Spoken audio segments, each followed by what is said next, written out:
안녕하세요.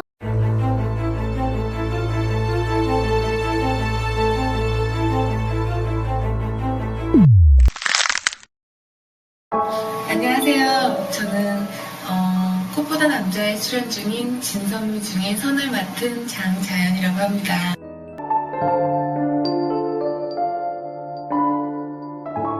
这么漂亮的女生，谁看了能不喜欢呢？谁看了能不心疼呢？可惜遇人不淑，命运从此改写。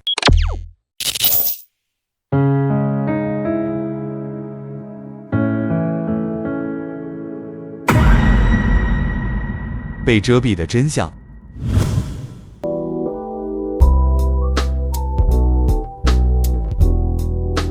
在娱乐圈这个充满诱惑与未知的神秘领域，在2009年，韩国女星张子妍的悲剧震惊世界。她被诓骗签下霸王合约，自此堕入无尽的深渊。4年里，她被迫陪睡上百次，还遭灌药等残忍凌辱，最终以生命为代价发出绝望抗争。而公司却妄图掩盖真相，谎称她因忧郁自杀。然而10余年来，此案波澜不断。张子妍的遗书中写道：“我陪过上百个人，有时一次4人，甚至连大小便都无法自控。”50多封遗书，如泣血的控诉，每个细节都令人震撼与愤恨。这起惊世性丑闻，竟然牵扯众多高官名人，以至于前总统都下令彻查。张子妍看似光鲜的人生背后，实则隐藏着社会人性的丑恶狰狞。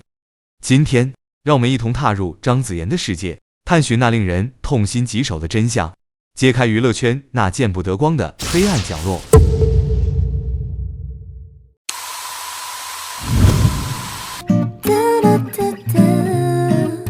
童年幸福的张子妍。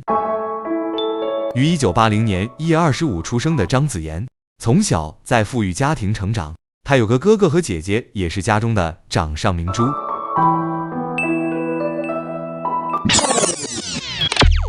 一夜之间，命运骤变。就在她16岁那年，张子妍的父母因车祸不幸去世，这给她带来了巨大的打击。父母留下的财产也被贪婪的亲戚抢走全部财产，一夜之间，富家小姐变得无家可归。从此，她的人生轨迹彻底发生了改变。新生活，新开始。自此，张子妍与姐姐相依为命，没有了父母的庇佑。大学毕业后的她也开始像普通的女孩一样，早早自食其力，努力工作挣钱。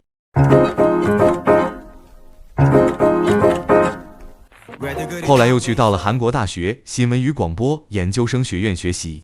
也就是在那时，身高有 1.68 米高，美貌靓丽的张子妍被星探发掘，拍摄了乐天健康食品的饼干广告，而进入了演艺圈。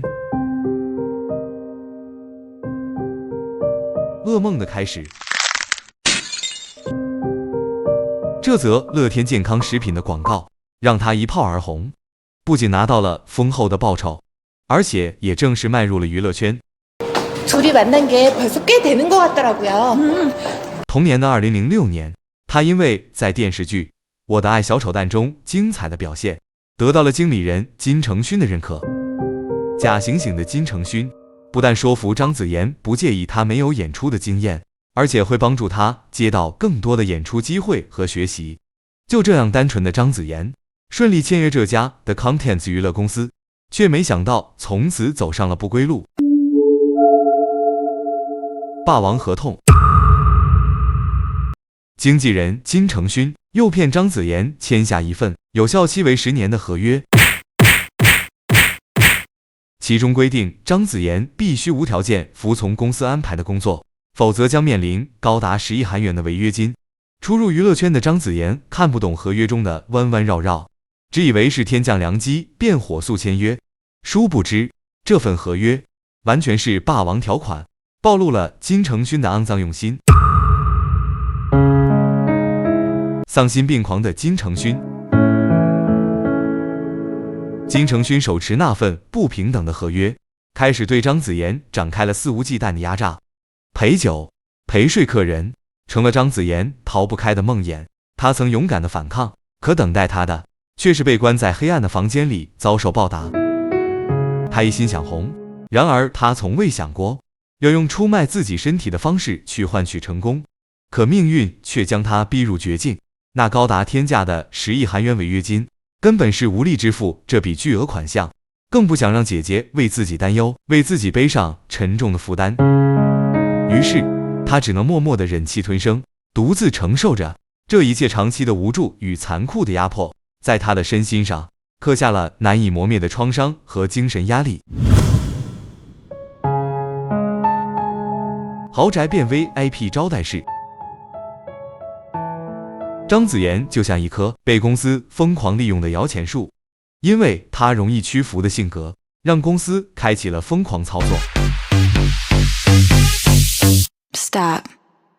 公司开始花钱买下整栋豪宅，却并非供她居住，而是将其重金打造成专门的 VIP 招待室。这座豪宅分为上下3层，1楼是酒吧，用于喝酒和调动气氛；2楼是特殊的小修室，旨在了解名流们的喜好；3楼则是张子妍的专属楼层。公司会根据名流们的喜好，安排张子妍饰演相应角色和更换新衣服。据张子妍回应，她最怕穿新衣服，因为那意味着又要去工作。公司员工曾爆料，2次亲眼目睹张子妍去往3楼招待室陪客，从未见过她露出笑意。可想象到那时张子妍的情形和心中的痛苦与屈辱，无人能懂。她或许曾无数次在黑暗中独自哭泣，渴望着解脱，却又被现实的枷锁紧紧束缚，无法挣脱。服从24小时待命，迫做绝育手术。妈妈，回首张子妍那句“我活得连妓女都不如”，真的令人痛心。她曾是父母疼爱的女孩，善良且漂亮，却受尽委屈。为了招待 VIP 大人物的宝贵时间，只要到来，无论是张子妍生理期，哪怕是父母忌日，她都会被强迫着做恶心之事。之后的每一天，张子妍为了迎接 VIP 的需求，她被迫灌药、下毒、殴打、侮辱，甚至一次来了7个男人，对张子妍轮流上阵。这多么可怕的事！更残忍的是，这金承勋既然为了满足24小时都能招待 VIP 客人的需求，强迫张子妍做了绝育手术，这是多侮辱，夺走一个女人生育的权利。绝望的张子妍身已经患重度抑郁。张子妍的人生陷入绝望。在2009年1月，张子妍在《花样男子》中饰演的塞尼一角表现出色，名气大增。둘이 만난 게 벌써 꽤 되는 것 같더라고요. 这于张子妍而言可是个绝佳消息。然而，仅仅2个月后，这位原本前途无量的女星却决然地选择结束自己的生命。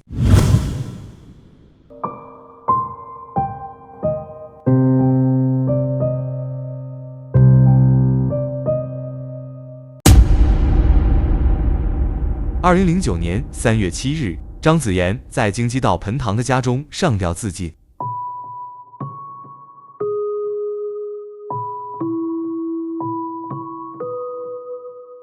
此前短短2个月里，他遭遇诸多令人崩溃之事，除了长期被迫陪客外，临死前几天还被强迫做结扎手术。2009年3月7日中午，当日他再次被拉去陪酒，并遭多人侮辱，公司却以长久以来的抑郁症解释他的自杀。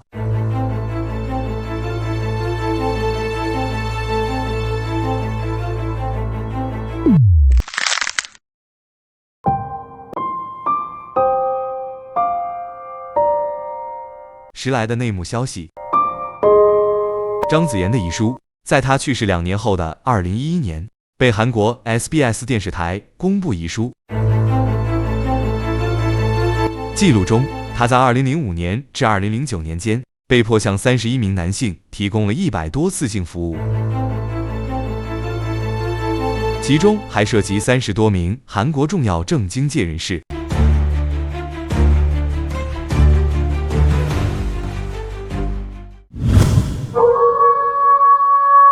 人面兽心名单。章子妍遗书中的人面兽心名单令人震惊。乐天集团2任会长父子辛东彬和辛格浩赫然在列。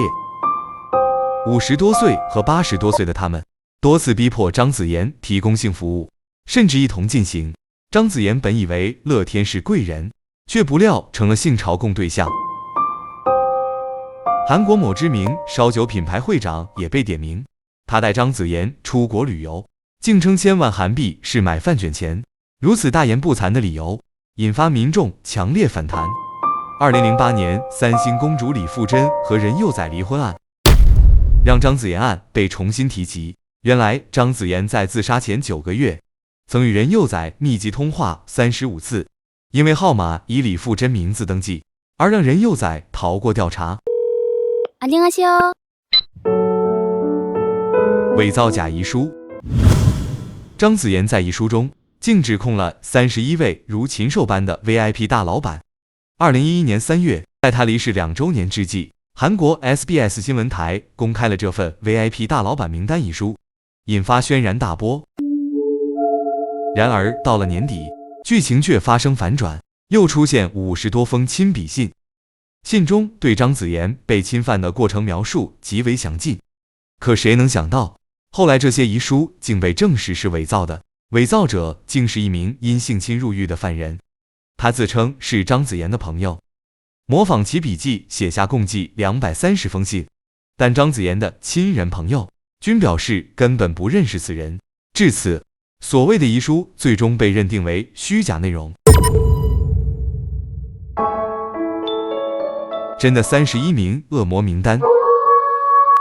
遗书被揭发是假的，那31名的名单又是从哪儿拿到的呢？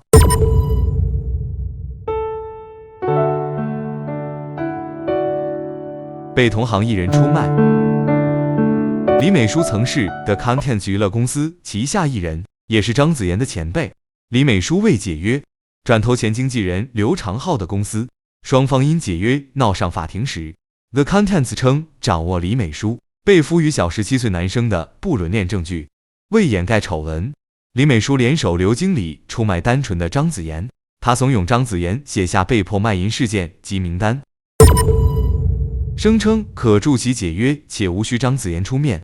然而李美淑却拿着名单为自己解约，而非为章子妍。报道推测，章子妍得知被利用和丑闻曝光后，走上绝路。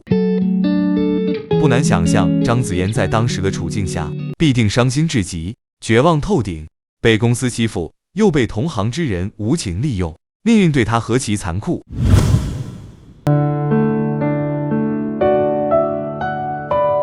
男友作证却人间蒸发。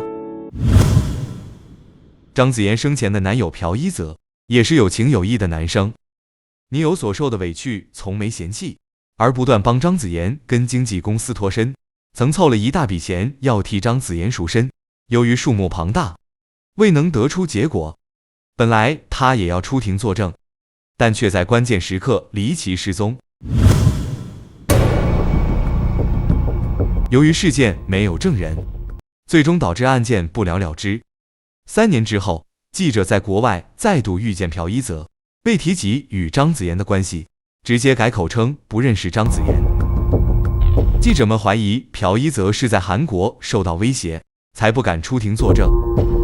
据闻，还有一名执意想要挖掘真相的警察，也莫名其妙的在水塘溺亡。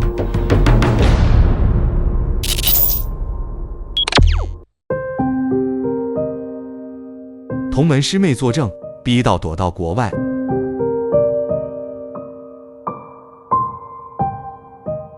尹智武是章子妍的同门师妹，她曾亲眼见证章子妍被逼陪酒的悲惨遭遇。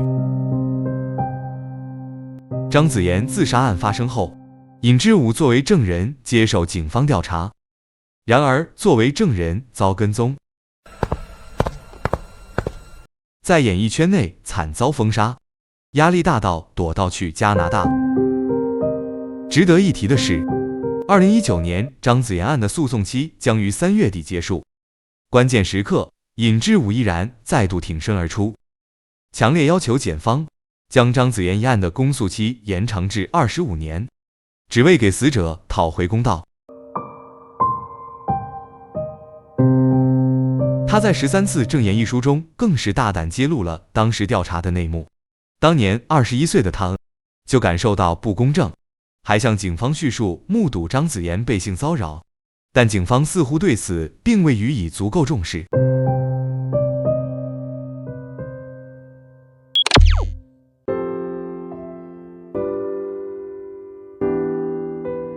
权力大过天，正义何在？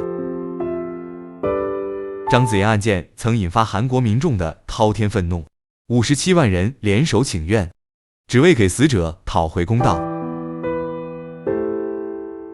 2019年，此事不断发酵，韩国政府被迫回应，前总统文在寅下令重查案件，期限再延2个月，是挖真相。然而，张子妍被侵犯的证据依旧不足，名单上那31位韩国政经大老板未受丝毫波及，依旧逍遥生活，竟无一人需承担责任。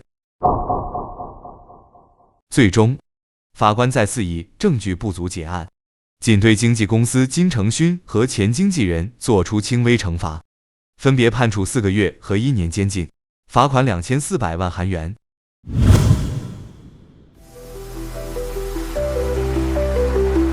反转案。极具讽刺的是，2009年11月7日，在前总统下令彻查后，韩国警察竟将矛头对准张子妍的师妹尹智武，以涉嫌敲诈勒索等罪名对他立案调查，甚至国际刑警还下达了红色追击令。而这一切，仅仅只因他曾为张子妍发声。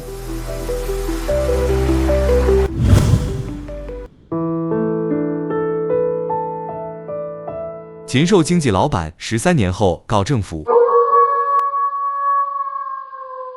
据韩媒报道，张子妍案最终因证据不足，无法继续调查，真相似乎永远被掩埋。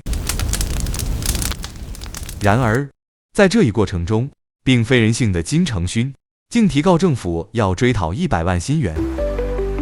金承勋在声明中指出，李美淑将张子妍的陪睡日记外流给某导演，事情爆发后未脱罪，称是金承勋所为。而金承勋认为，法院在证据不足的情况下，采信了张子妍师妹尹智武和李美淑的说辞，致使她精神受到严重伤害，所以决定向政府求偿。女生们看过这个真相故事后，请好好保护自己，爱自己。无论何时何地，你们的价值不应该由他人来定义，勇敢地对不公说不。男生们要珍惜自己身边的爱人，给予他们尊重与支持。同时，我们也不禁思考，在这个世界里，有钱真的就是赢家吗？没钱就必须服从命令吗？娱乐圈的乱象何时才能终结？张子妍的悲剧又该如何避免再次发生？ 안녕하세요. 저는 꽃보다 남자에 출연 중인 감사합니다.